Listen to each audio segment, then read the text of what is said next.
리차드 더킨스는 이렇게 얘기했습니다. 구약의 하나님은 피에 굶주려 있고 종족을 말살하는 신이라고 비판했습니다. 무서운 비평이죠. 저널리스트 크리스토퍼 히첸스는 구약 성경에는 대량 학살을 옹호하는 증거들이 나타나 있다라고 또 비판했습니다. 우리 그리스도인들은 반드시 이 비판에 대한 성서적인 답변을 주어야 하는 것입니다.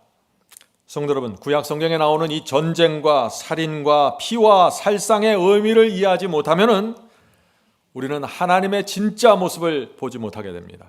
그래서 오늘 말씀을 통해서 우리 마음의 밑바닥에 있는 하나님께 대한 오해가 있다면은 그것이 풀리게 되길 제가 간절히 바랍니다.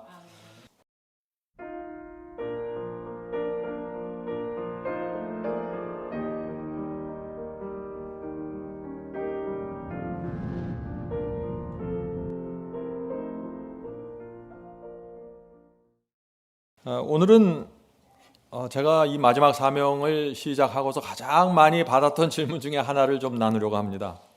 기독교 2000년 동안 계속해서 던져진 질문이 이것입니다. 지금도 기독교 모든 교파의 교우님들이 계속해서 던지는 질문이 이것입니다. 왜 구약 성경에는 수많은 전쟁과 살인이 나옵니까? 신약 성경은 사랑과 자비가 충만한데 구약 성경에는 전쟁과 죽음으로 가득 차 있습니다. 구약은 피비린내가 진동합니다. 하나님은 어떤 분이십니까? 구약의 하나님과 신약의 예수님을 어떻게 하나의 하나님으로 받아들일 수 있습니까? 구약 성경에 나오는 어린아이와 여자를 죽이는 모습에서 어떻게 하나님의 의로움을 볼 수 있습니까? 라는 질문입니다. 여러분은 어떻게 생각하십니까? 성경을 읽는 그리스도인이라면 누구나 한 번씩 빠지게 되는 고민이 이것입니다. 성도 여러분, 구약 성경에 나오는 이 전쟁과 살인과 피와 살상의 의미를 이해하지 못하면은 우리는 하나님의 진짜 모습을 보지 못하게 됩니다. 그래서 오늘 말씀을 통해서 우리 마음의 밑바닥에 있는 하나님께 대한 오해가 있다면은 그것이 풀리게 되길 제가 간절히 바랍니다. 그래서 온 마음과 뜻과 정성을 다해서 우리가 하나님을 섬기고 하나님께 영광을 돌리는 신앙을 해야 되는 것입니다. 성도 여러분, 오늘 주제에서 우리가 가장 먼저 살펴봐야 할 문제는 하나님의 성품은 무엇인가라는 것입니다. 만약 우리가 하나님의 성품을 생각하지 않고 하나님의 어떤 행위와 액션만을 보면서 하나님을 판단하면 어떻게 될까요? 잘못하면 큰 오해를 하게 됩니다. 만일 어떤 사람들이 여러분의 성품과 의도와 동기를 보지 않고 여러분의 표정과 액션과 어떤 행동만을 보고 여러분을 판단한다면 그 사람들은 여러분들 크게 오해할 수 있는 것입니다. 부모의 사랑과 희생을 생각하지 않고 자녀들을 책망하고 종아리 때리는 모습만 지켜본다면 어떻게 될까요? 사람들이 어머니, 아버지의 마음을 또 오해하게 되는 것입니다. 마찬가지입니다. 하나님의 마음과 성품을 보지 않고 하나님의 액션과 행위를 판단하면 하나님을 이해할 수 없는 것입니다. 그래서 유명한 무신론자 있죠? 리차드 더킨스는 이렇게 얘기했습니다. 구약의 하나님은 피에 굶주려 있고 종족을 말살하는 신이라고 비판했습니다. 무서운 비평이죠. 저널리스트 크리스토퍼 히첸스는 구약 성경에는 대량 학살을 옹호하는 증거들이 나타나 있다라고 또 비판했습니다. 우리 그리스도인들은 반드시 이 비판에 대한 성서적인 답변을 주어야 하는 것입니다. 지금도 많은 비평가들이 구약 성경의 전쟁과 죽음을 지적하면서 인류에 대한 하나님의 범죄라고 비난하고 있는 것입니다. 자, 그런데 구약 성경의 선지자들은 전혀 다른 얘기를 하고 있어요. 뭐라고 말합니까? 예레미야 31장 3절 보겠습니다. 예레미야 31장 3절. 나 여호와가 옛적에 이스라엘에게 나타나 이르기를 내가 무궁한 사랑으로 너를 사랑하는 고로 인자함으로 너를 인도하였다 하였노라. 지금 예레미야는 하나님을 무궁한 사랑이라고 지금 말하고 있습니다. 왜 그럴까요?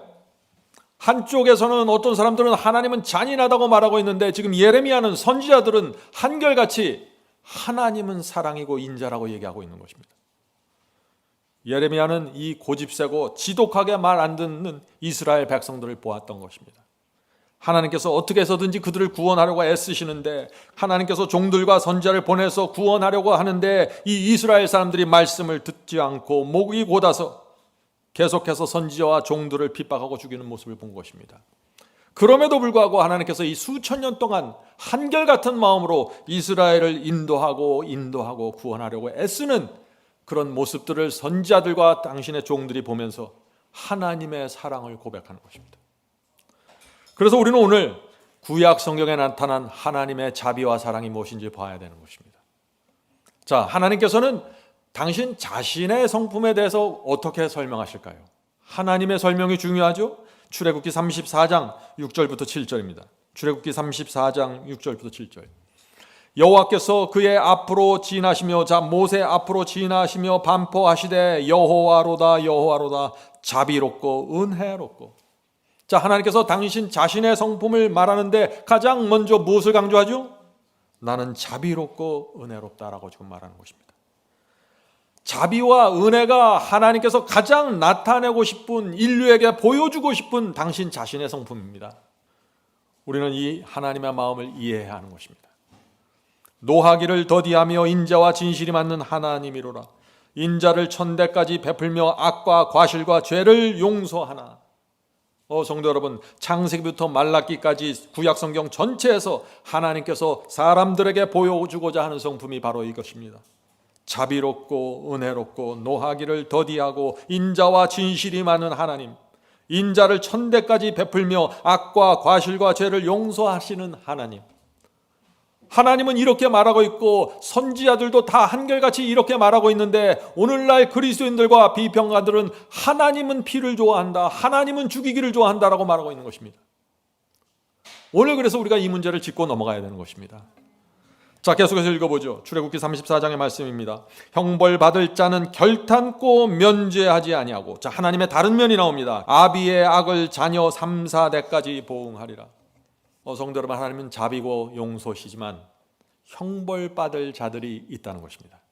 형벌 받을 자가, 그런데 그 결정되는 순서와 과정을 보아야 되는 것입니다. 형벌만 보면 또 하나님을 오해해요. 하나님의 사랑과 인내와 동정과 자비가 분명하게 나타납니다. 먼저. 그런 다음에 형벌 받을 자들이 결정되는 것입니다. 하나님은 충동적으로 무엇을 하시는 분이 아닙니다. 오랫동안 지켜보시고 기다립니다. 인간의 실수와 부족함을 붙잡고 늘어지는 분이 아닙니다. 하나님의 심판은 그렇게 이루어지질 않습니다. 하나님께서는 충분한 시간을 주시고 충분한 기회를 주시면서 용서와 용서에 은혜를 베풀면서 인도하시는 것입니다. 그러나 어느 때가 돼서 형벌받을 자가 결정되면 면제하지 않으신다는 것입니다. 반드시 심판하신다는 것입니다. 자, 성도 여러분, 그렇다면 형벌받을 자들이 어떤 사람들입니까? 형벌받을 자들, 끝까지 회개하지 않는 자들입니다. 끝까지 하나님을 대적하는 자들입니다. 끝까지 하나님의 백성을 죽이려고 달려드는 자들입니다. 끝까지 죄와 불순종을 고집하면서 하나님을 버리고 사탄의 편에 서는 사람들입니다. 형벌받을 자들입니다. 하나님께서 그런 자들을 결단코 면제하지 않으신다는 것입니다. 심판하시겠다는 것입니다. 이것이 구약과 신약에 나타난 하나님의 성품입니다. 전혀 오해할 것이 없습니다. 성도 여러분, 염려하지 않으셔도 됩니다. 하나님께서는 여러분이 생각하는 것보다 충분한 기회와 시간을 주십니다. 심판하시기 전에 먼저 그 영혼을 살리기 위해서 하나님의 최선을 다하십니다. 그 모든 것들이 거절되고 나면은 그 사람은 자기 스스로 멸망의 늪으로 들어가게 되는 것입니다. 하나님이 밀어넣는 것이 아니죠. 하나님의 심판과 행위들이 이루어질 때 하나님께서는 아무에게도 항의를 받지 않고 불평을 받지 않을 정도로 충분한 시간과 기회를 주시면서 이 일을 이루시는 것입니다. 구약 성경에 나온 전쟁과 여러 가지 심판의 행위들도 마찬가지라는 것입니다. 자, 구약 시대에 일어난 전쟁과 심판을 이해하기 위한 두 가지가 있습니다. 두 가지. 첫째는 지구에 죄가 들어온 이후 하나님과 사탄의 전쟁이 치열하게 벌어지고 있다는 사실을 이해해야 합니다. 그래야 구약 성경을 이해할 수가 있어요. 그 전쟁이 치열하고 벌어지고 있는데 그 전쟁이 그냥 하나님과 사탄이 공중에서 둘이서 싸우는 게 아니라 사람들을 통해서 그 전쟁이 이루어진다는 것입니다. 이스라엘 백성들을 통해서, 가나안족을 통해서 그 전쟁이 이루어진다는 것입니다. 이것을 이해해야 구약 성경이 이해된다는 것입니다. 자, 두 번째, 하나님께서 왜 이스라엘 백성을 선택하셨는지, 또 사탄은 애국과 가나안 종을 어떻게 끌고 가고 어떻게 충동했는지 그것을 알아야 한다는 것입니다. 성도 여러분, 하나님께서는 왜 이스라엘을 선택하셨을까요? 베드로전서 2장 9절 보겠습니다. 베드로전서 2장 9절. 하나님께서 이스라엘을 선택하신 이유, 하나님께서 저와 여러분을 선택하시는 이유입니다. 너희는 택하신 족속이요 왕같은 제사장들이요 거룩한 나라요 그의 소유가 된 백성이니 이는 너희를 어두운 데서 불러내어 그의 기이한 밑에 들어가게 하신 이의 아름다운 덕을 선포하게 하심이라. 하나님께서 저와 여러분을 부르신 이유, 하나님께서 이스라엘을 선택하신 이유 마찬가지입니다. 두 가지가 있는 것입니다. 첫째는 하나님께서 당신이 선택한 이 백성이 진리를 전파하는 제사장과 거룩한 나라가 되기를 원하시는 것입니다. 그래서 우리를 부르신 것입니다. 자, 두 번째는 하나님의 아름다운 성품과 덕을 이방인들에게, 우상 숭배자들에게, 가나안족들에게 선포하는 하나님의 대사가 되기를 원하시는 것입니다. 하나님의 편지가 돼서 이 세상을 살기를 원하시는 것입니다. 성도 여러분, 저와 여러분은 이 두 가지 부르심을 받고 있는 것입니다. 그런데 오늘 많은 분들이 안타깝게도 그저 주님만 믿고 구원받고 천국 가려고만 생각하는 것입니다. 하나님 마음속에 있는 기대와 소원을 전혀 이해하지 못하는 것입니다. 그러면 어떻게 될까요? 그렇게 되면은 영적인 성장이 이루어지지 않습니다. 교회를 10년, 20년 다녀도 늘 그 자리입니다. 하나님의 종으로 준비될 수 없는 것입니다. 그러므로 우리는 하나님과 하나님의 기대와 소원, 구약 성경에 나타난 하나님의 기대와 소원, 신약 성경에 나타난 하나님의 기대와 소원 똑같은 것입니다. 마태복음 5장 13절입니다. 마태복음 5장 13절. 너희는 세상의 소금이니 소금이 만일 그 맛을 잃으면 무엇으로 짜게 하리요? 후에는 아무 쓸데없어 다만 밖에 버려져 사람에게 밟힐 뿐이라. 성도 여러분, 우리는 이 세상의 소금이 되어야 합니다. 그것이 하나님의 기대입니다.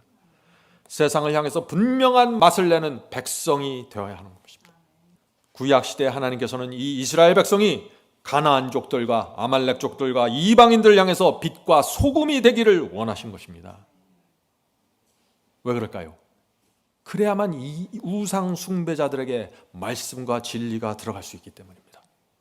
하나님의 성품과 사랑을 높이 들어 올려서 가나안족들이 그 아름다움을 보고 성소에 찾아와서 죄를 용서받고 구원받게 하는 것이 하나님의 마음이었습니다. 그분의 계획이었어요. 그런데 이스라엘이 교만에 빠지고 율법주의에 빠져서 이 일이 실패한 것입니다. 이사야 선지자는 하나님께서 이 가나안족을 또 우상 숭배자들을 바라보는 그 하나님의 마음을 분명하게 설명했습니다. 이사야 56장 6절부터 8절. 나 여호와에게 연합하여 섬기며, 지금 이방인들을 얘기하는 것이죠. 하나님께서는 이방인들이 하나님과 연합해서 섬기게 되길 원하신 것입니다. 이스라엘만 좋아하신 것이 아닙니다. 계속해서 읽어보죠. 나 여호와의 이름을 사랑하며 나의 종이 되며 안식일을 지켜 더럽히지 아니하며 나의 언약을 지켜 굳게 지키는 이방인마다 내가 그를 나의 성산으로 인도하여. 성도 여러분, 이것이 하나님의 마음입니다. 하나님께서는 모든 이방인들이 하나님을 사랑하고 하나님께서 사용하신 종이 되기를 원하신 것입니다. 이스라엘 백성처럼 함께 연합해서 복음을 전하기를 원하신 것입니다. 이방인이 누구입니까?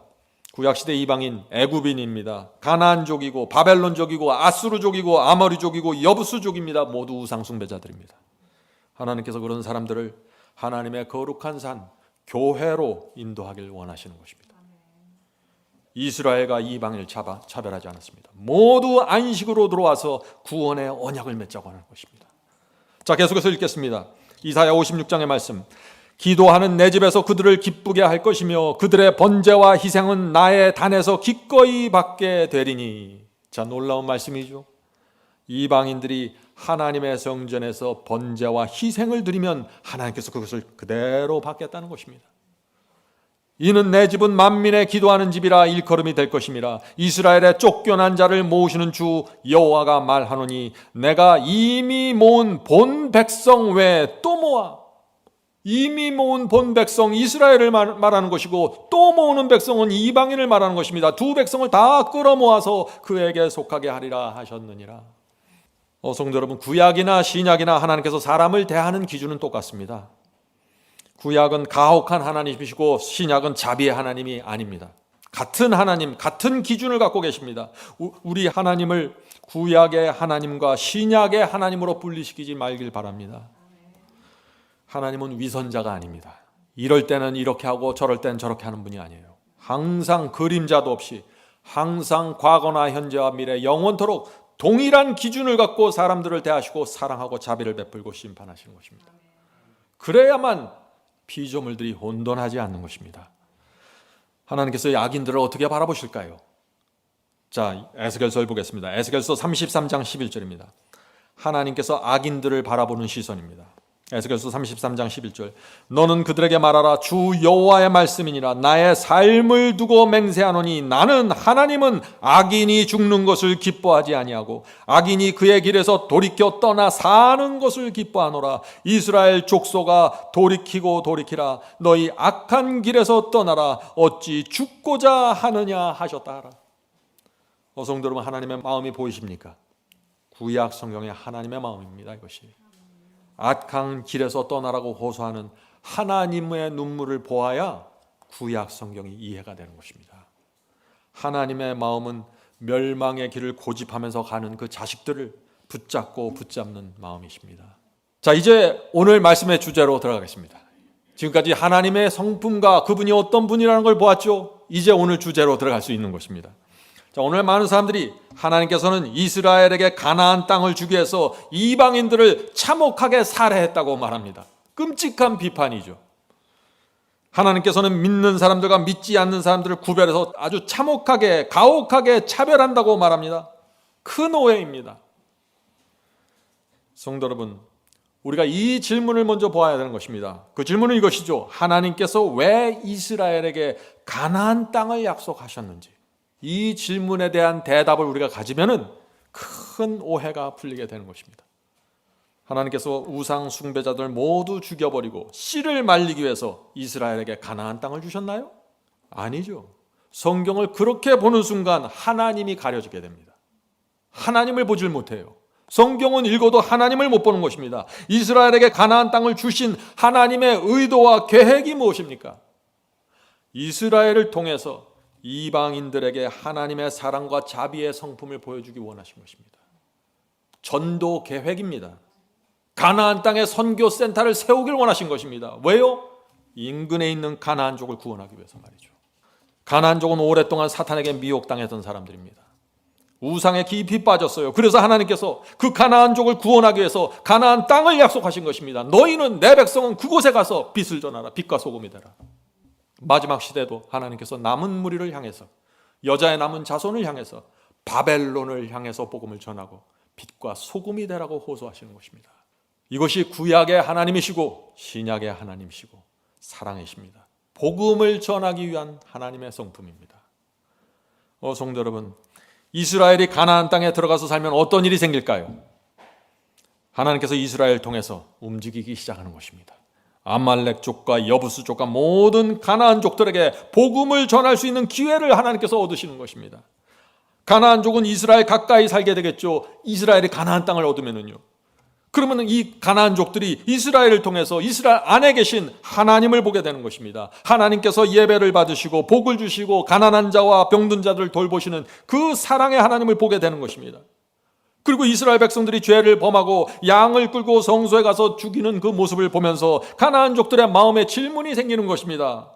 성령에 대한 질문이 생기는 것입니다. 이스라엘이시여, 당신들은 죄를 범할 때마다 왜 자꾸 양을 죽입니까? 라고 물을 것이죠. 그때 이스라엘 사람들은 또 이렇게 설명하는 것입니다.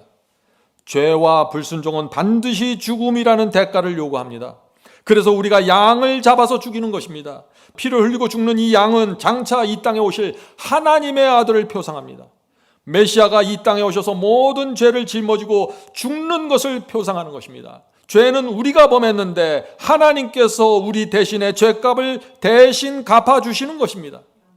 오 가나안족들이여, 우리가 섬기는 하나님은 이런 분이십니다. 그래서 우리가 온 마음을 다해서 감사와 충성으로 하나님을 섬기는 것입니다. 성도 여러분, 이것이 하나님의 전도 플랜입니다. 이렇게 이방인들이 이스라엘 사람들로부터 이런 말을 들을 때 무슨 생각을 하게 될까요? 그들이 섬기는 우상들은 날마다 돈을 달라고 하고 물질을 바치라고 요구하는데, 심지어 자녀들까지 제단에 올려서 불로 태우라고 요구하는데, 하나님은 지금 보니까 전혀 다른 신입니다. 너무나 좋은 곳입니다.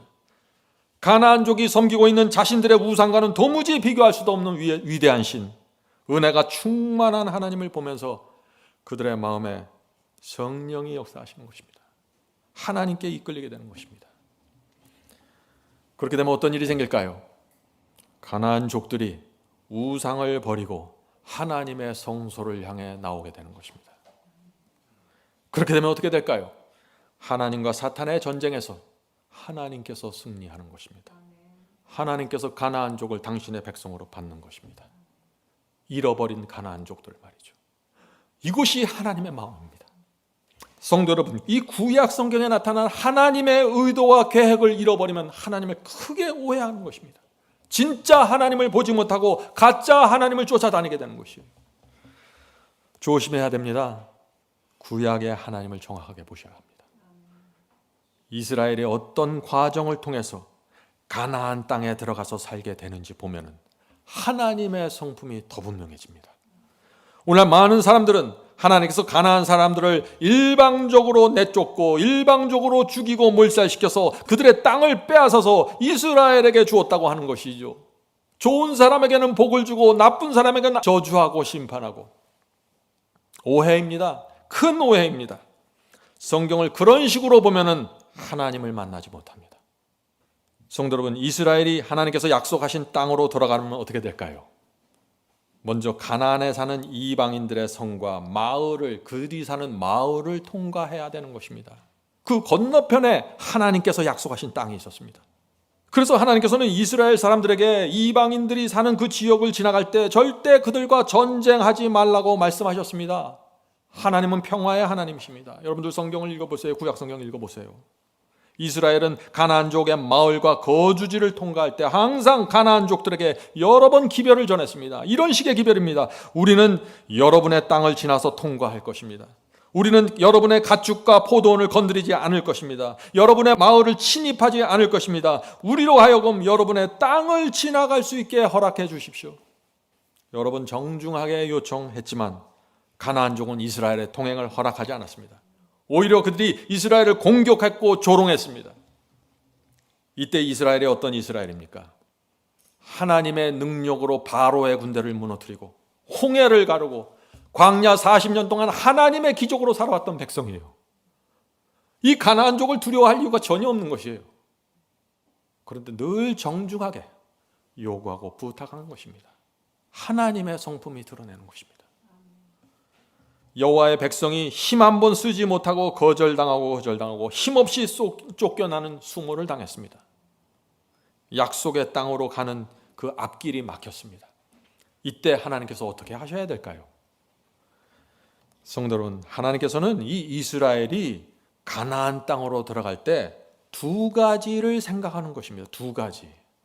첫째, 이스라엘이 가나안 땅에 들어가는 과정들을 통해서 하나님을 섬기는 참 신앙이 무엇인지 정확하게 드러나게 되길 원하신 것입니다. 목적만 중요한 것이 아닙니다. 과정이 중요한 것입니다. 그래서 평화롭게 이스라엘이 살 땅을 마련해 주시길 원하신 것입니다. 둘째, 하나님께서는 어떻게 해서든지 전쟁을 피하려고 하셨습니다. 가나안족과 미디안족과 아부스족이 이스라엘을 멸절시키려고 공격했기 때문에 하나님께서 반응하신 것입니다. 너희도 어쩔 수 없이 전쟁을 치러야겠구나, 이렇게 하신 것입니다. 그 결과 전쟁이 생겼고 죽음이 생긴 것입니다. 하나님의 책임이 아니라는 것입니다. 이스라엘이 공격한 것이 아니라 가나안족이 먼저 공격했습니다. 이것을 이해하셔야 돼요. 여러분, 전쟁은 하나님께서 이스라엘을 보호하기 위해서 내린 어쩔 수 없는 마지막 선택이었습니다. 마치 하나님께서 전쟁을 좋아하셔서 피냄새가 좋아서 뛰어다니는 그런 신으로 말하는 많은 분들이 있죠. 성도 여러분, 하나님께서는 죽음과 전쟁을 피하기 위해서 여러 수단과 방법을 사용했습니다. 어떤 때는 전쟁과 살상을 피하기 위해서 이방인들의 마음에 큰 두려움을 줬습니다. 왜 두려움을 줬을까요? 전쟁하지 않고 이 사람들이 겁을 먹고 두려워서 피하기를 원했던 것입니다. 왜? 전쟁하면 죽게 되니까, 피가 흘리니까. 그 대표적인 예가 무엇일까요? 애굽의 열재앙입니다.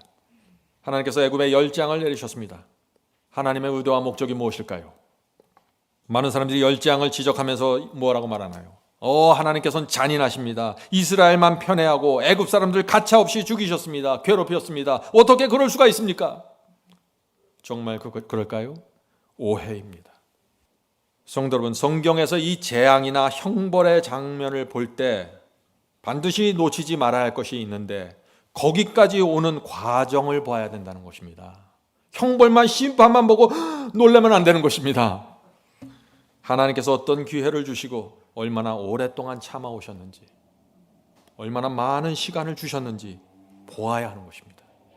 구약시대에 하나님께서는 지구에서 유일하게 한 백성을 붙잡고 계셨는데, 선택하셨는데 그들이 누구인가요? 이스라엘입니다. 하나님께서 그들에게 말씀과 진리를 주시고 성경을 기록하게 하셨습니다. 그런데 이스라엘이 오랜 세월 동안 애굽의 노예로 살게 되었습니다. 하나님께 대한 신앙과 예배가 거의 사라져버리는 위기에 처한 것입니다. 어떻게 해야 될까요? 하나님께서 어쩔 수 없이 재앙을 통해서라도 이스라엘이 애굽을 탈출하도록 인도하신 것입니다. 하나님께서 모세를 통해서 애굽 왕에게 여러 번 메시지를 보냈습니다. 내 백성을 노예에서 풀어달라, 애굽에서 내보내달라는 기별을 보내셨습니다. 한두 번이 아닙니다. 계속해서 바로에게 요구했습니다. 재앙을, 열재앙을 한꺼번에 내는 것이 아니라 한 재앙씩 내렸습니다. 왜 그래요? 혹시 바로가 두려워서 마음을 바꾸기를 기다린 것입니다. 첫째 재앙, 둘째 재앙, 이 재앙이 내릴 때마다 바로는 하나님의 능력과 영광을 정확하게 보았습니다. 하나님의 능력이 얼마나 강하고 힘이 센 분인지 분명하게 보았습니다. 하나님의 영광을 보았습니다. 바로의 마음에 큰 두려움이 생겼습니다. 그러나 마음을 바꾸지 않았습니다. 성도 여러분, 우리가 어떤 때 죄를 범하고 성령을 통해서 우리 마음에 두려움을 주십니다. 그때 그 두려움을 물리쳐버리고 죄를 고집하면 하나님의 심판으로 들어가는 것입니다. 조심해야 되는 것입니다. 그래서 바오로가 지금 그 문제에 빠진 것입니다. 마음에 큰 두려움이 생겼습니다. 그러나 죄를 고집했습니다. 마음을 바꾸지 않았어요. 왜 바꾸지 않았나? 위대한 애굽을 건설하기 위해서 이 많은 히브리인 노예들을 잃어버리고 싶지 않다는 것이죠. 욕심입니다. 탐욕이죠. 바로하고는 이 욕심과 탐욕을 채우기 위해서 히브리인들을 죽을 때까지 노예로 부리기로 결정한 것입니다. 하나님께서 가만히 두실 수 있을까요? 가만히 내버려 두셔야 사랑입니까? 그래서 재앙이 내리게 되었고, 재앙이 내릴 때마다 이 바로의 마음은 점점 더 강팍해졌습니다. 성령을 거절했습니다. 바로 마음에 강력하게 성령께서 임하셨지만 외면했습니다. 결국 어디까지 갔습니까? 10번째 재앙, 장자들이 죽는 재앙까지 가게 된 것입니다. 하나님께서 사람을 직접적으로 해치는 그 재앙을 맨 마지막에 둔 이유가 무엇일까요? 사람을 죽이고 싶지 않다는 것입니다. 어떻게든지 겁을 먹게 해서라도 중간에서 포기하기를 원하신 것입니다. 이 악인들의 특징은 끝까지 가는 것입니다.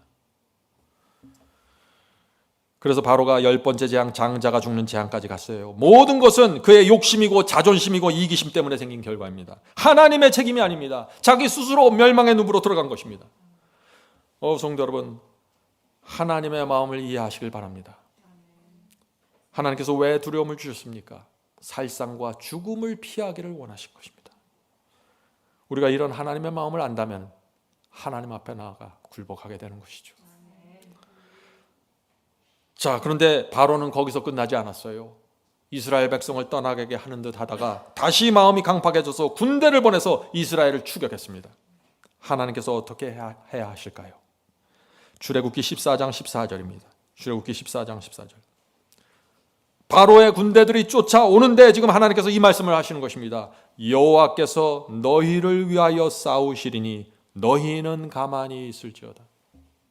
하나님께서는 이스라엘이 애국과 싸워서 피를 흘리게 되길 원하지 않으신 것입니다. 그래서 하나님께서 홍해를 가르시고 길을 내주셨습니다. 왜요? 애굽의 군대를 수장시키려고요? 아니요. 이스라엘이 피할 길을 열어주신 것입니다. 성경을 정확한 각도로 보셔야 돼요.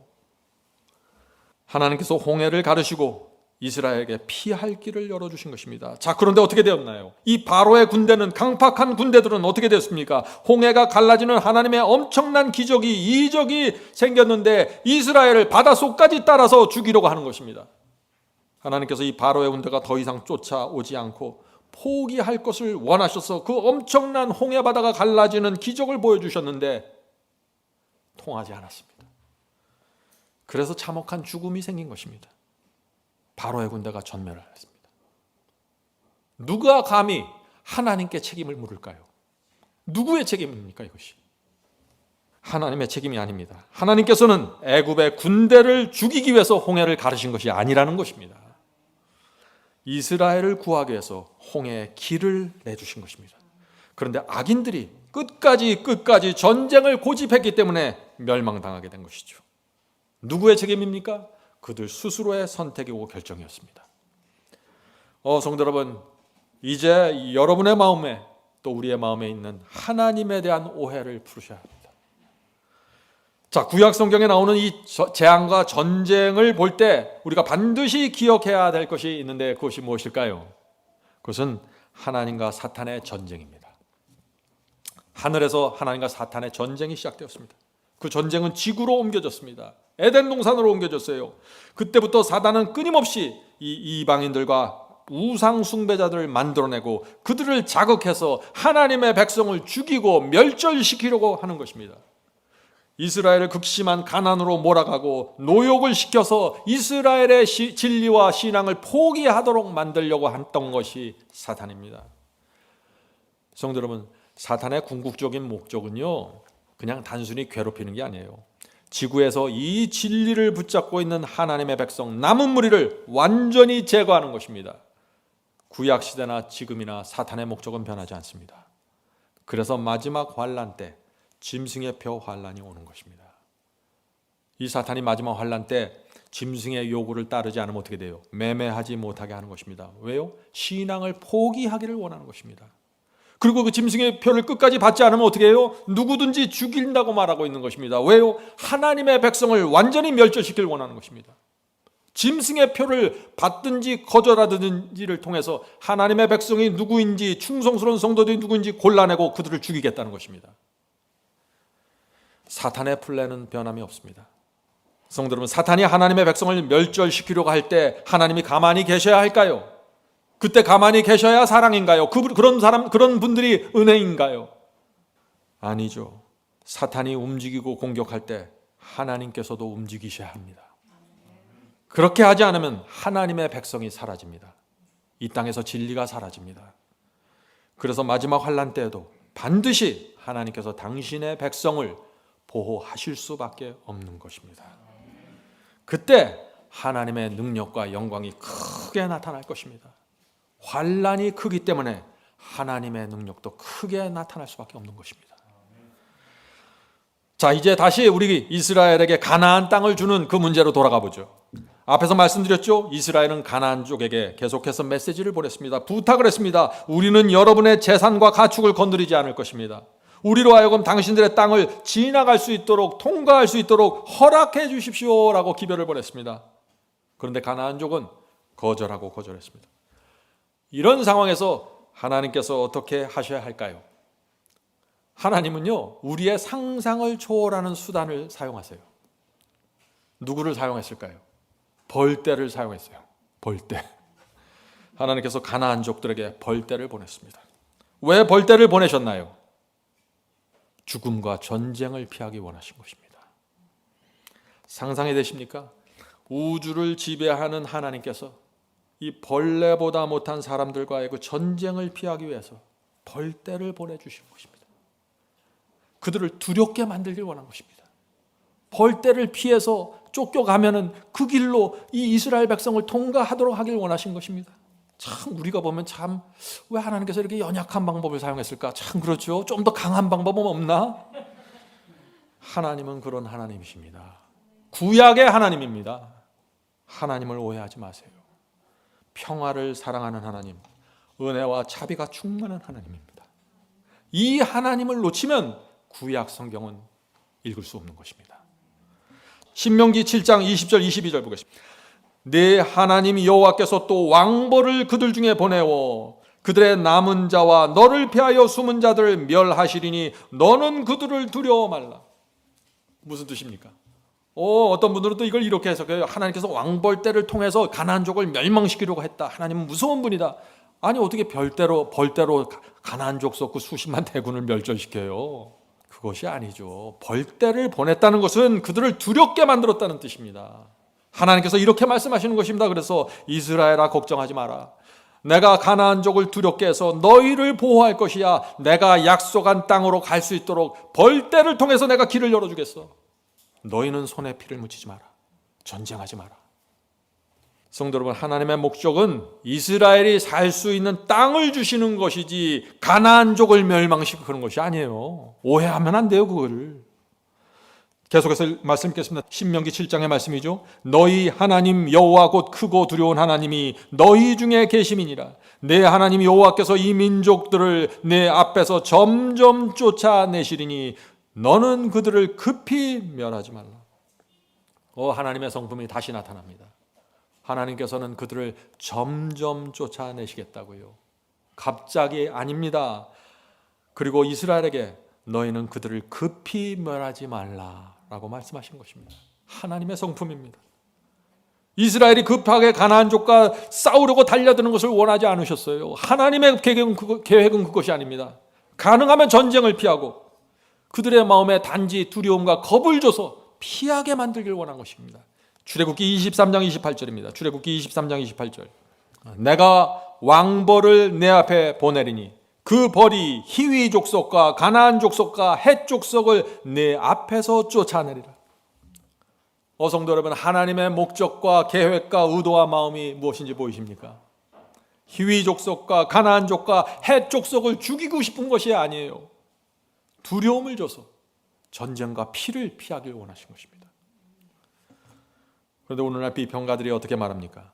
하나님께서는 남자와 여자와 아이들을 죽이기를 좋아하십니다. 그런 하나님을 믿으면 안 됩니다 라고 말하죠. 그들은 성경을 오해했습니다. 하나님을 오해했습니다. 하나님께서는 벌들을 보내서라도 전쟁을 피하기 원했고, 그러나 가나안족은 계속해서 전쟁을 고집했습니다. 그래서 이스라엘을 죽이려고 달려들었던 것입니다. 하나님께서 이런 상황에서 무엇을 하실 수 있을까요? 하나님의 백성을 보호하기 위해서 어쩔 수 없이 마지막 수단으로 전쟁의 카드를 드러내는 것입니다. 구약 성경입니다, 이것이. 죽이려고 달려드는 가나안족을 향해서 전쟁을 선포하지 않으면 어떻게 될까요? 하나님께서 죽이려고 달려드는데, 가나안족이 지금 이스라엘을 다 죽이려고 달려드는데 하나님께서 그들을 보호하지 않고 가만히 계시고 나는 사랑이야, 은혜야, 이 말만 하면 어떻게 될까요? 이스라엘은 전멸당하는 것입니다. 그렇게 되면 어떻게 됩니까? 이스라엘이 전멸당하면 어떻게 돼요? 인류를 구원하기 위해 주신 복음과 진리를 보존하는 한 움큼의 사람들마저 사라지는 것입니다. 그리고 이스라엘 자손을 통해서 오실 메시아도 오실 수 없게 되는 것입니다. 사탄이 이걸 노리는 것입니다. 지구는 우상과 미혹으로 뒤덮이게 되는 것입니다. 이스라엘이 없으면, 진리를 붙잡고 있는 적은 남은 무리가 사라지면 이 지구는 어둠과 미혹으로 뒤덮이게 되는 것입니다. 지구는 사탄의 완전한 소유물로 넘어가게 되는 것입니다. 사탄이 노리는 것이 이것이죠. 그래서 하나님께서는 그렇게 하도록 내버려 둘 수 없는 것입니다. 그래서 전쟁이 생기고 죽음이 생기고 피가 흘려지게 된 것입니다. 누구의 책임인가요? 하나님의 책임이 아니라는 것입니다. 여러분의 위장에 악성 종양이 있다면 어떻게 하시겠습니까? 날마다 건강한 세포들이 내 위장을 공격해서 암세포들을 자꾸 만들어내면 어떻게 하시겠어요? 내버려 두시겠어요? 나는 사랑이고 자비니까 내버려 둬야지. 그대로 놔두면 죽습니다. 아프고 고통스럽더라도 종양 덩어리가 너무나 치명적이고 생명을 위협하기 때문에 어쩔 수 없이 칼을 대는 것입니다. 이것이 하나님의 심정입니다. 오늘 많은 사람들이 가나안족이 멸망당하는 이 장면에서 보지 못하는 것이 있습니다. 그것이 무엇일까요? 가나안족이 얼마나 치명적이고 악하고 위험한 사람들인지 그것에 대해서는 말하지 않는 것입니다. 가나안족은 이 진리의 보존 자체를 위험하는 암과 같은 존재였습니다. 사탄이 이 가나안족을 끌고 다니면서 계속해서 이스라엘을 공격한 것입니다. 왜요? 진리를 말살하기 위해서요. 성도 여러분, 구약 시대에 전쟁이 벌어지면은요, 어떤 일이 생기는 줄 아세요? 승리자가 모든 것을 가져가는 것입니다. 전쟁의 승리자가 다 가져가는 것이에요. 패배자는 모든 가축과 재산을 잃어버리고 어린아이로부터 시작해서 작은 아이까지 모두 노예가 되는 것입니다. 그것이 다니엘 시대에 일어났잖아요, 바벨론에서. 그런 상황에서 그런 전쟁이 지금 일어나야 되는데 하나님께서 가만히 계실 수 있을까요? 이스라엘의 남자와 여자와 어린아이를 보호하셔야 되는 것입니다. 그들을 통해서 진리를 보존해야 되는 것입니다. 다른 길이 없습니다. 성도 여러분, 약속의 땅으로 가는 그 길에서 전쟁이 일어나면은 하나님께서 반드시 이스라엘을 보호하실 수밖에 없는 것입니다. 다른 선택이 없어요. 전쟁에 패한다는 것은 무슨 뜻이에요? 지금 바로를 물리치고 출애굽시킨 이 이스라엘 백성들이 다시 가나안족의 노예로 팔려가게 된다는 것입니다. 성도 여러분, 지금도 마찬가지입니다. 우리가 정말 하늘 가나안을 향해서 좁은 길을 가면은 이 세상의 사탄과 가나안족들이 나타나서 우리에게 전쟁을 걸어오는 것입니다. 그런데 하나님께서 반드시 우리를 지켜주신다는 것입니다. 조건이 있습니다. 하나님의 여자의 남은 자손이 되어야 합니다. 마지막 시대에 이스라엘이 되어야 합니다. 하나님의 말씀에 충성하는 백성들, 진리를 있는 그대로, 초대교회에서 전한 그 복음을 있는 그대로 보존하고 있는 백성들, 하나님께서 지키십니다. 그들이 죽으면 큰일 납니다. 우리가 진리를 보존하면서 주께서 인도하시는 길을 가면 하나님의 약속이 그 길 위에 있는 것입니다. 성도 여러분, 구약시대 가나안에 7 족속들이 있었는데 그들은 매우 잔인했습니다. 사탄은 이 가나안의 족을 자극해서 전쟁을 일으키려고 하는 것입니다. 사탄이 왜 이스라엘과 가나안족이 자꾸 싸우게 만들었을까요? 왜 자꾸 전쟁을 하게 만들었을까요? 하나님은 피하시는데 왜 사탄은 끝까지 쫓아오면서 전쟁을 걸었을까요? 피를 흘리고 죽이는 그 참혹한 전쟁에 하나님께서 들어오길 원한 것입니다. 사탄이 노리는 것이 무엇일까요? 사탄은 이런 말을 하고 싶은 것이에요. 오, 하나님이 전쟁에 들어왔습니다. 전쟁에 들어와서 사람을 지금 죽이고 있습니다. 하나님은 사람 죽이기를 원하고 피냄새 맡기를 좋아하는 신입니다. 이 말을 하기 원하는 것이에요. 지금도 사탄이 똑같은 말을 하고 있잖아요. 하나님께서는 사람들을 죽여서 구약시대 이스라엘에게 약속의 땅을 주셨다. 하나님은 그런 분이다. 그렇게 교회 안에 퍼뜨리고 있잖아요. 수많은 사람들이 그 말을 듣고 있는 것입니다. 오늘날 교회 안에 그래서 신약의 그리스도는 사랑이지만 구약의 하나님은 사람들을 죽입니다. 이상합니다. 이런 말들을 계속 하잖아요. 저는 마지막 사명을 하면서 그런 질문을 얼마나 많이 받았는지 몰라요. 신약의 하나님은 좋은데 구약의 하나님은 싫습니다. 어떻게 하려고요 그러면? 하나님은 한 분이십니다. 성도 여러분, 사탄의 최종 공격 목표는 하나님의 성품입니다. 하나님의 성품을 공격해서 사람들의 마음에 하나님에 대한 진절이 치게 만드는 것입니다. 하나님은 이해할 수 없는 분이야. 이럴 때는 잘하는데 저럴 때는 괴팍해.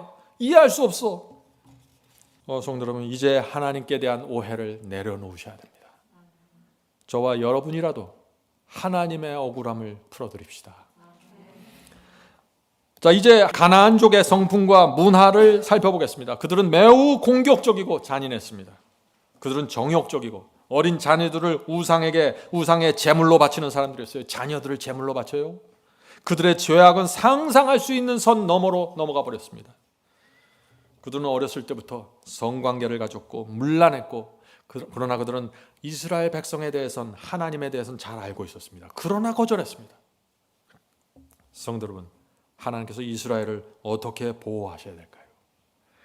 하나님께서는 이 가나안족의 문화와 종교와 사상과 그들의 왜곡된 정신들이 이스라엘로 들어오는 것을 막으셔야 됐습니다. 이스라엘의 복음, 진리를 순수하게 보존하길 원하신 것입니다. 하나님께서 원하셨던 것은 가나안족을 죽이는 것이 아니에요. 그들의 생각과 사상과 종교를 막길 원하신 것이에요. 자, 신명기 7장 보겠습니다. 신명기 7장 3절부터 6절. 그들과 혼인할지 말지니 내 딸을 그 아들에게 주지 말 것이요. 많은 사람들이 이것을 보면서 하나님께서는 사람 차별합니다. 이런 얘기를 하죠. 그것이 아니죠. 오해이죠. 그 딸로 내 며느리를 삼지 말 것은 그가 내 아들을 유혹하여 그로 여호와를 떠나고 다른 신들을 섬기게 함으로 여호와께서 너희에게 진노하사, 너희가 누구예요? 이스라엘에게 진노하사 갑자기 너희를 멸하실 것입니다. 성도 여러분, 하나님께서 누구에게 진노하신다고 했습니까? 가나안족입니까? 아니죠. 이스라엘을 향해서 진노하시겠다는 것입니다. 왜요? 이스라엘은 모든 진리를 알고 있었습니다. 하나님의 뜻이 무엇인지를 알고 있었습니다.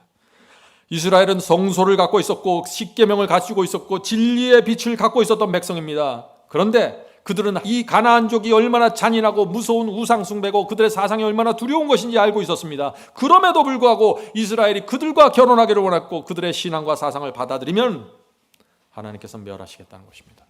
하나님께서 멸하시는 것이 아니라 이스라엘 스스로 멸망하기를 가는 것입니다. 성경은 그렇게 표현하는 것입니다. 모든 것은 이스라엘의 선택이었는데 하나님께서 히브리식의 언어로 멸하시겠다고 표현하는 것입니다. 계속해서 읽겠습니다. 신명기 7장에 있는 말씀이죠. 오직 너희가 그들에게 행할 것은 이러하니 그들의 단을 헐며, 자, 하나님께서 진짜 원하는 것은 이것입니다. 그들의 단을 헐며 주상을 퍼뜨리며 아세라 목상을 찍으며 조각한 우상들을 불살할 것이니라. 너는 여호와 내 하나님의 성민이라. 내 하나님 여호와께서 지상 만민 중에서 너를 자기 기업의 백성으로 택하셨나니. 이게 무슨 뜻입니까?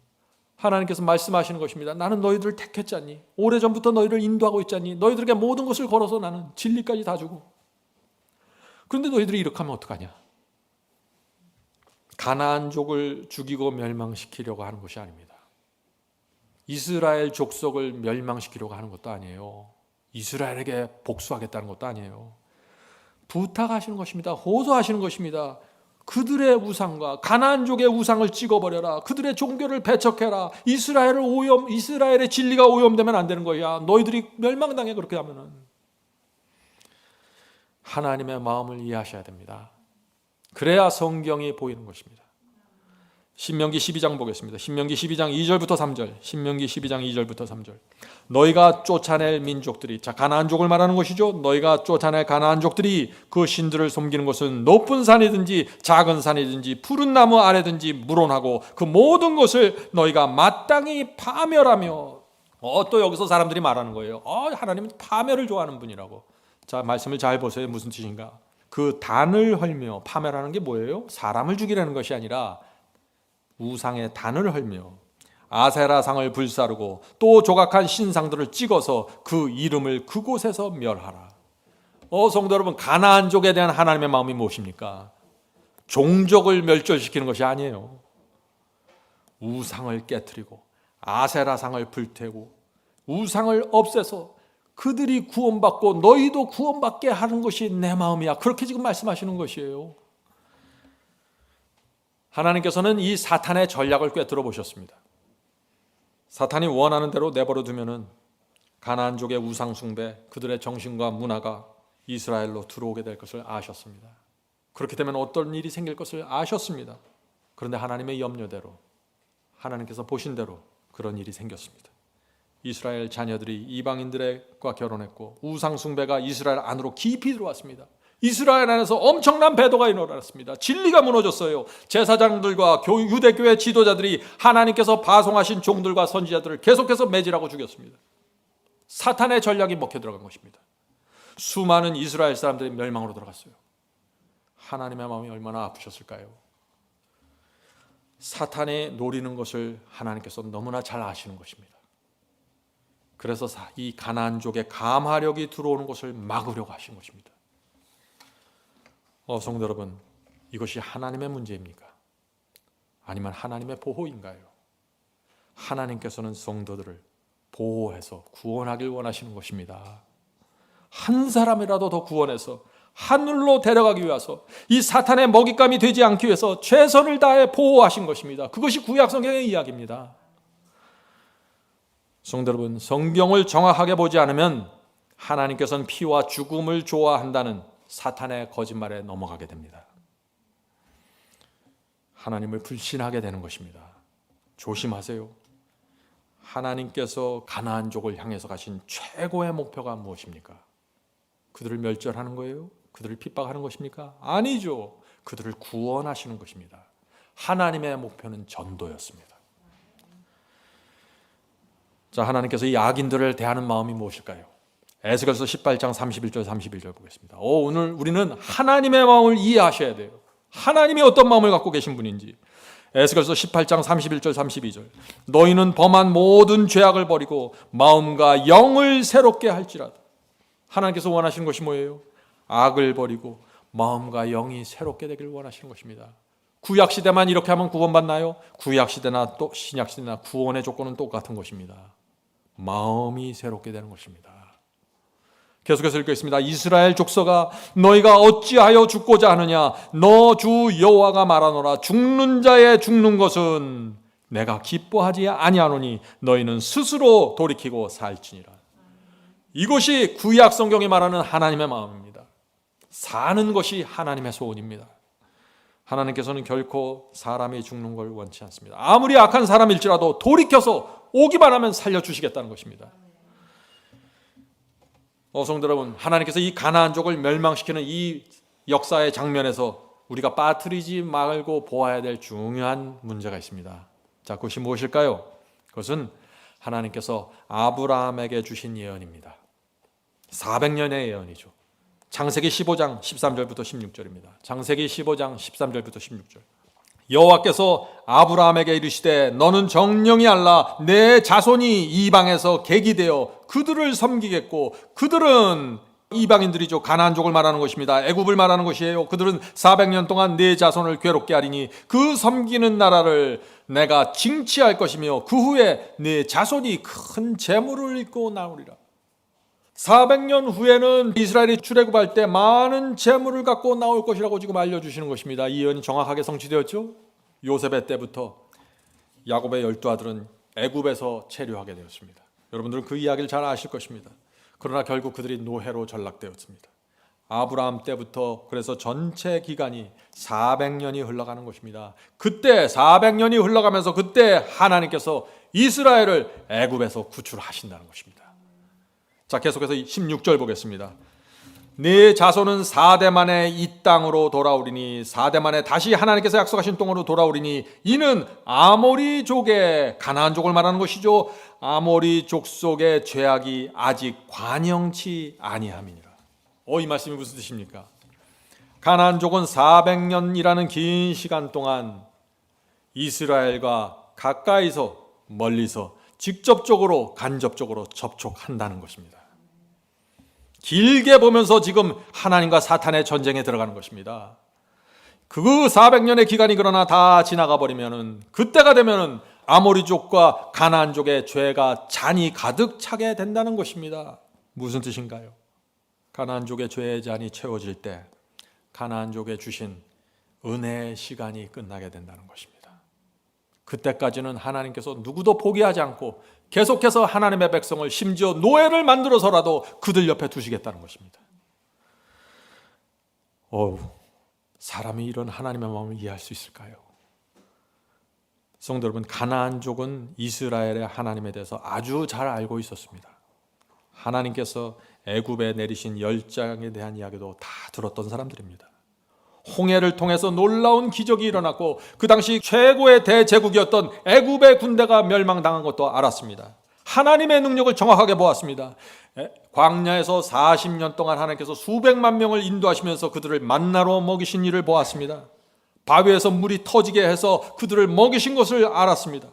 낮에는 구름기둥, 밤에는 불기둥으로 인도하는 모습을 보았습니다. 매 안식일마다 이스라엘이 질서정연하게 모여서 하나님께 예배드리는 모습도 보았습니다. 가나안족은 하나님의 능력을 아주 오랜 기간 동안에 가까이서 보았고 멀리서 지켜봤던 것입니다. 그래서 그들은 하나님을 두려워했던 것입니다. 여호수아 2장 10절 11절입니다. 여호수아 2장 10절 11절. 이는 너희가 애굽에서 나올 때 여호와께서 너희 앞에 홍해물을 마르시게 한 일과 너희가 요단 저편에 있는 아모리 사람의 두 왕 시온과 옥에게 행한 일, 곧 그들을 전멸시킨 일을 우리가 들었습니다. 가나안족이 다 하나님의 엄청난 능력에 대해서 들었다는 것입니다. 우리가 그것을 듣자 곧 마음이 녹았고, 자, 마음이 녹았다는 말이 무엇인가요? 감동되었다는 얘기예요? 아니에요. 하나님의 능력을 보고 마음이 두려움에 압도되었다는 것이에요. 그것을 녹았다라고 표현한 것입니다. 히브리식 표현입니다. 우리가 듣자 곧 마음이 녹았고 너희 연고로 사람이 정신을 잃었나니 너희 하나님 여호와는 상천하지의 하늘과 땅의 하나님이시니라. 가나안족은 하나님의 능력을 너무나 잘 아는 사람들이었습니다. 하늘과 땅을 지배하는 권위를 인정해주고 있던 사람들이었습니다. 가나안족은 모든 것을 들었고 보았고 알았습니다. 하나님을 향해 돌아갈 수 있는 충분한 기회와 충분한 시간과 은혜를 받았던 사람들입니다. 성령께서 그들에게 오랜 기간을 거쳐서 역사했고 감동했고 두려움을 주었습니다. 그러나 거절하고 거절했습니다. 하나님께서 어떻게 하셔야 될까요? 그러나 그 가나안족들 중에서도 하나님을 믿음으로 받아들인 사람도 있다는 것입니다. 하나님의 전도가 성공한 케이스가 있는 것입니다. 히브리서 11장 31절에 나오죠. 히브리서 11장 31절. 믿음으로 기생 라합은 정탐꾼을 평안히 영접하였으므로 순종치 아니한 자와 함께 멸망치 아니하였도다. 성도 여러분, 여리고성에서 기생 라합이 있었습니다. 그런데 이 여인은 하나님을 믿고 순종해서 멸망당하지 않았다고 지금 말하는 것입니다. 무슨 뜻인가요? 여리고성의 모든 사람들이 하나님을 믿을 수 있는 기회를 받고 있었다는 것입니다. 그러나 대부분의 가나안족들은 믿지 않고 순종하지 않았기 때문에 멸망당했다는 것입니다. 누구의 책임인가요? 그들 자신의 선택이었습니다. 이제 우리는 질문에 대답할 수 있어야 됩니다. 구약 성경에서 하나님께서는 왜 그렇게 많은 사람들을 죽였습니까? 5가지로 우리가 요약해 보겠습니다. 첫 번째, 하나님께서는 이스라엘과 이방인들을 항상 사랑과 은혜로 공평하게 대하셨습니다. 하나님의 행위와 액션, 전쟁과 재앙은 반드시 하나님의 성품의 기초에서 우리가 보아야 하는 것입니다. 가나안족의 죽음, 이방인들의 멸망 모두 그들 스스로의 고집과 선택이었습니다. 하나님의 책임이 아닙니다. 하나님께서 그렇게 만드신 것이 아니에요. 두 번째, 하나님께서는 이방인들을 구원하시려고 최선을 다했습니다. 가나안족에게 400년의 은혜의 시간을 주었습니다. 그들은 충분히 알았습니다. 하나님께서 그들을 이스라엘을 어떻게 인도했는지 다 보았습니다. 애굽의 대제국을 무너뜨리는 것을 보았습니다. 하나님의 능력을 목격했습니다. 광야의 40년의 만나와 성소와 구름기둥과 불기둥 보았습니다. 광야 40년의 기간이 가나안족들에게 주어진 마지막 은혜의 시간이었습니다. 광야 40년이 맞춰질 때, 다시 말해서 아브라함 때부터 400년이 맞춰지면서 가나안족은 하나님을 믿지 않았고 순종하지 않았습니다. 그래서 스스로 멸망을 선택하게 된 것입니다. 은혜의 시간이 끝나게 된 것입니다. 누구의 책임입니까? 하나님의 책임이 아니라는 것입니다. 세 번째, 하나님께서는 반드시 당신의 백성을 보호할 수밖에 없으십니다. 사탄이 이스라엘을 죽이려고 할 때 강력하게 대처할 수밖에 없습니다. 그러나 하나님의 목적은 이스라엘을 보호하는 거지 가나안족을 멸절시키는 것이 아닙니다. 가나안족과의 전쟁에서 이스라엘이 패배하면 어떻게 된다고 했어요? 이스라엘이 포로가 되고 노예로 끌려가게 됩니다. 그렇기 때문에 이스라엘은 신앙을 잃어버리게 되고 진리를 보존할 수 없게 되는 것입니다. 진리를 보존하기 위해서, 적은 남은 무리의 생존을 위해서 하나님께서 전쟁을 허락하게 된 것입니다. 하나님을 오해하면 안 되는 것입니다. 네 번째, 하나님께서는 평화를 원하셨습니다. 전쟁과 죽음을 피하기 위해서 벌떼를 사용하셨습니다. 경고의 기별을 보내주셨습니다. 큰 두려움을 그들에게 주었습니다. 전쟁을 피하길 원하신 것입니다. 그러나 가나안족이 이스라엘이 약속의 땅으로 가려고 하는 길을 계속해서 막았습니다. 끝까지 전쟁을 벌이려고 했습니다. 이스라엘과 전쟁에서 재산을 얻고 그들을 노예로 만들려고 했습니다. 누구의 책임입니까? 그들의 탐욕과 욕심이 원인이었습니다. 하나님의 책임이 아니라는 것입니다. 다섯째, 하나님께서는 사탄의 의도와 목적을 아셨기 때문에 물러나실 수 없었습니다. 가나안족은 공격적이고 비열하고 성적으로 문란했고 우상의 제물로 자녀들을 바치는 사람들이었습니다. 무서운 종교를 갖고 있던 사람들입니다. 그런데 사탄이 그런 가나안족의 문화와 사상과 정신을 이스라엘 안으로 집어넣으려고 한 것입니다. 하나님께서 그것을 지켜볼 수가 없었습니다. 차단해야 하는 것입니다. 그래서 전쟁이 일어나게 되었고 수많은 가나안족들이 멸망당하게 된 것입니다. 누구의 책임입니까? 하나님의 책임이 아니라는 것입니다. 성도 여러분, 가나안족의 멸망에서 우리가 무엇을 배워야 할까요? 하나님께서는 모든 사람에게 충분한 기회를 주신다는 것입니다. 하나님의 구원과 심판은 공정하게 이루어집니다. 바울은 그래서 이렇게 말하는 것입니다. 바울은 놀라운 말을 했습니다. 로마서 3장 4절입니다. 로마서 3장 4절. 사람은 다 거짓되되 오직 하나님은 참되시다 할지어다. 기록된 바 주께서 주의 말씀에 의롭다 함을 얻으시고 판단받으실 때, 하나님께서 의롭다 함을 얻으셔야 됩니다. 하나님께서는 또 판단 받으시겠다는 것입니다. 판단받는다, 저지먼트입니다. 심판 받으시겠다는 것이에요. 하나님 자신도 심판을 받으시겠다는 것이에요. 놀라운 말씀이죠. 판단 받으실 때 이기려 하심이라 함과 같으니라. 우주를 창조하신 하나님께서 왜 판단 받으시겠다고 하실까요? 누구에게 판단받길 원한다는 거예요? 지금 천사들과 피조물들에게 내가 너희들에게 판단받겠다는 것입니다. 왜요? 무엇을 판단받겠다는 것이에요? 지금 하나님의 구원과 심판이 의롭고 공정하게 이루어지는지 너희들이 봐달라는 것입니다. 성도 여러분, 하나님께서는 왜 판단을 이렇게 받기를 원하실까요? 왜냐하면 하나님의 구원과 심판이 공의롭고 정당하다는 사실이 입증되지 않으면 사탄의 공격을 계속해서 받게 되는 것입니다. 하나님은 불공평하다, 계속해서 공격이 들어오는 것입니다. 그래서 하나님께서 천사들을 모아놓고 피조물을 모아놓고 내가 판단받겠다, 내가 사람을 어떻게 구원하는지, 누구를 구원하는지, 누구를 멸망하는지 너희들이 지켜봐, 이렇게 얘기하는 것입니다. 우주의 영원한 평화와 안정을 위해서 하나님께서 자신이 심판대에 가겠다는 것입니다. 이런 놀라운 사상이 로마서의 복음입니다. 로마서 3장 5절 6절 보겠습니다. 로마서 3장 5절 6절. 진노를 내리시는 하나님이 불의하시냐? 지금 사도 바울이 질문합니다. 애굽과 가나안족과 악인들에게 그 진노하시는, 그 멸망당하는 말 안 듣는 유대인들에게 진노하시는 하나님께서 불의하시냐고 지금 질문하는 것입니다. 결코 그렇지 아니하니라. 만일 그리하면, 하나님께서 불의하다면 하나님께서 어떻게 세상을 심판하겠냐? 성도 여러분, 이제 마음의 불신과 오해를 다 내려놓으시고 하나님의 구원과 심판을 신뢰하시길 제가 부탁드립니다. 하나님께서 말씀하시면 어린아이같이 단순한 심령으로 네, 알겠습니다. 주께서 말씀하시면, 주께서 심판하시면, 주께서 결정하시면 거기엔 이유가 있다는 사실 제가 압니다. 하나님은 공의롭고 공정하십니다. 이제 말씀을 마치겠습니다. 성도 여러분, 하나님과 사탄의 전쟁의 실체, 이것이 오늘 말씀에 제가 강조하고 싶은 부분입니다. 전쟁의 실체가 무엇인가요? 하나님의 전쟁의 실체는 이것입니다. 하나님께서는 사람들을 보호하시는데 사탄은 계속 사람들을 미혹한다는 것입니다. 그래서 로마서 9장 27절에 이런 말씀이 있는 것입니다. 이스라엘 자손들의 수가 비록 바다 모래같이 많을지라도 남은 자만 구원을 받으리라. 이스라엘 자손들이 그렇게 바다 모래처럼 많았는데, 믿는 자들이 그렇게 많았는데 왜 남은 자만 구원을 받는다고 하셨을까요? 하나님과 사탄의 전쟁이 교회 안에서 이루어지고 있기 때문입니다. 세상에서 이루어지는 것이 아니라 유대교회 안에서 이루어졌기 때문에 수많은 믿는 자들이 멸망당하는 것입니다. 지금도 마찬가지죠. 수많은 유대인들이 성경을 기록고 하나님을 믿다가 멸망당했습니다. 하나님의 아들까지 이 땅에 오셔서 유대교회에 의해서 죽임을 당했습니다.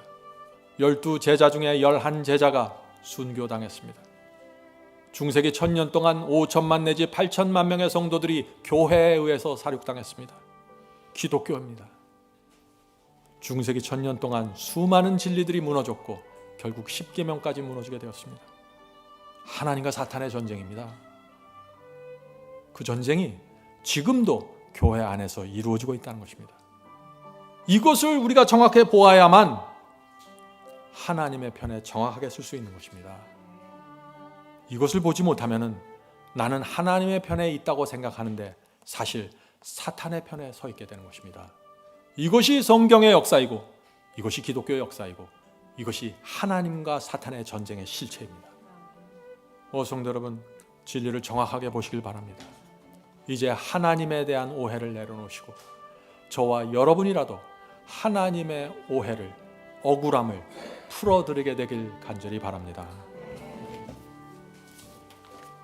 하늘에 계신 저희들의 아버지, 너무나 오랫동안 하나님을 오해해 왔습니다. 하나님의 사랑과 은혜를 정확하게 보질 못했습니다.